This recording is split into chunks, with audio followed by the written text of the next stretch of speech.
We have people that we love and care about, and we really want them to make better choices. These people could be our colleagues, they could be our sisters, our relatives, it could be our partners, just name it, okay? To make better choices in terms of financial management, like saving more or making investments, something like that. Or going to the gym, eating healthier, or quitting smoking, or quitting like drinking excessively. All right. So we might have one or two people that we really want to change. You can't change people, all right? Or influence. Well,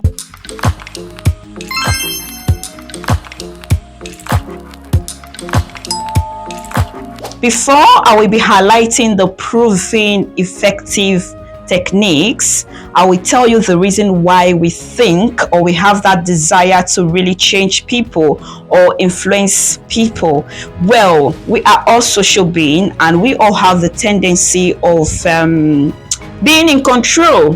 But this tendency is more in some people, is more aggressive in some people than others. One of the most effective way to influence someone is attaching a reward to that thing you want them to do, highlighting the reward, the benefits of that thing you want them to do for you. There is a kind of correlation in our brain that is attached to reward and action. I'm going to give an example. If when we were little, our parents or our mom would be like, you have to do the dishes.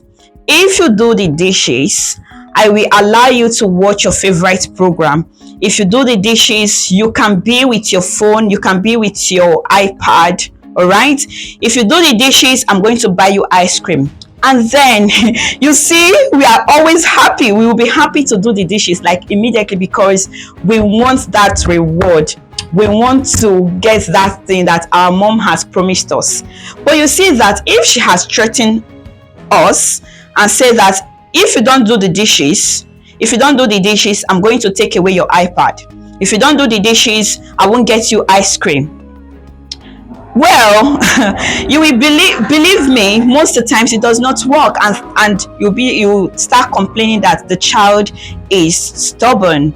Well, it's not really as if the child is stubborn because there is a threat attached to the task. And what fear or threat does is that it reduces that enthusiastic feeling to act.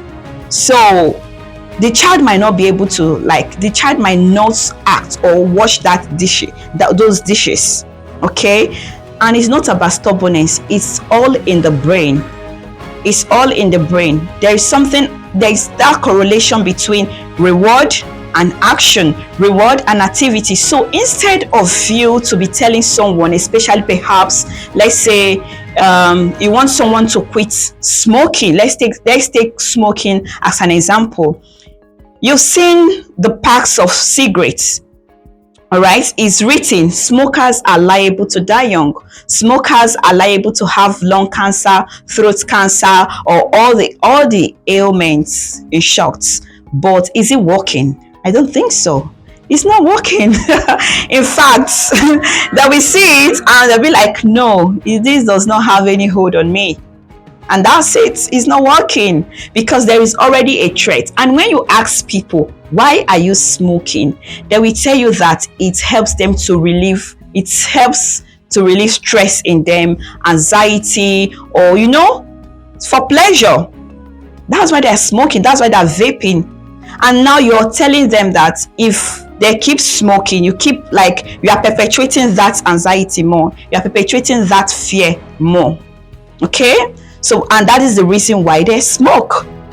So it's not working. If peradventure you have said, when you quit smoking, you live like a kind of a great vitality life, you save more, you have a better skin, they are more likely to embrace that pathway than you telling them that they're going to die. There is this thing in us that it's an immediate action. You are telling me that if I do this, I'm going to die. I will try to prove to you that it's not going to work.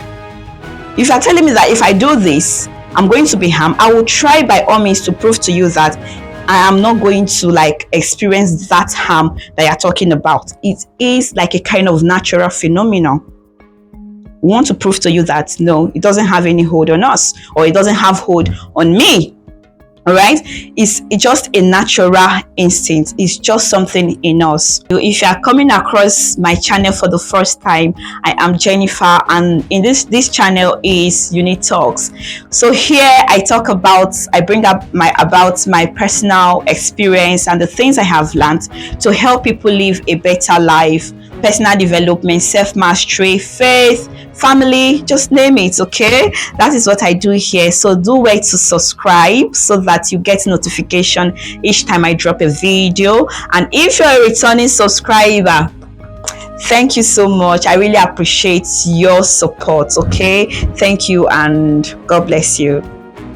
So moving on, believe it or not, our environment have influence on us one way or the other, directly or indirectly. For example, my husband loves sugar. He likes to eat sweet stuff. Okay, he loves to eat sweet stuff. He adds sugar to his tea. I hope you're not watching this video. I know he's going to watch this video. I'm like smile anyways. So he loves sugar, but so what did I do? Well, I started complaining, why are you always eating sugar? Because yes, we always have that desire to complain or nag and it does not work most of the time if you like shout or do anything. And you see that when you complain more often, if you complain like you're always complaining or trying to tell somebody what to do, the person might be a wrong thing, and the person knows that this is not a good thing, but he or she might not act to say, I'm going to stop doing it. Okay, let's take for example for you.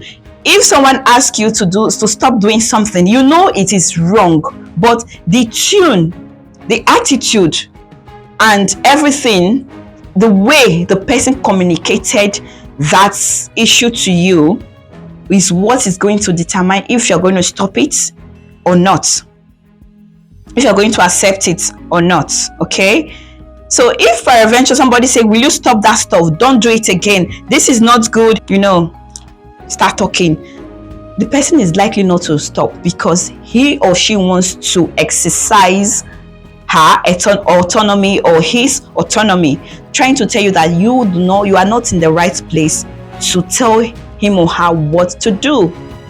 Yes, and it also happens in children.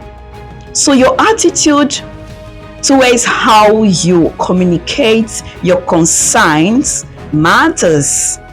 Yeah, so back to the story. So what did I do? I stopped buying sugar. I'm embodying these characteristics that I want in him. So you cannot be preaching A and you're doing B. All right? Yeah, you can't be preaching A and be doing B. So I'm embodying these things. He's seeing that I am changing somehow. I do my exercise. I drink. I don't take sugar. I try to minimize my sugar intake as much as possible. And he's seeing the results, the positive results. And before you know, he started dreading sugar as well. But I learned all these things because I came across a video where Mel Robin was highlighting this, how to really lay your complaint or say your concern towards someone, and the person is likely to change. Okay, so when I saw that video, that was how I started embodying it like more effectively, how to communicate with him. Now he dreads sugar more than I do. He goes to the gym. He's keeping fit. He's making better choices, which is a good thing, isn't it? But if you're always complaining and nagging and doing all of that, it's not going to work. And if you are doing all of these things, little by little, gradually, this person will start absorbing that great energy. The way you will come and say it, that use your feminine power now. And for men, use your masculine power on your women. It's not that difficult, okay? So communicate in a good way. All right, if you are giving out command, say it in a good way. Well, there are other ways of influencing people, okay? So watch out for part 2 of it. See you soon.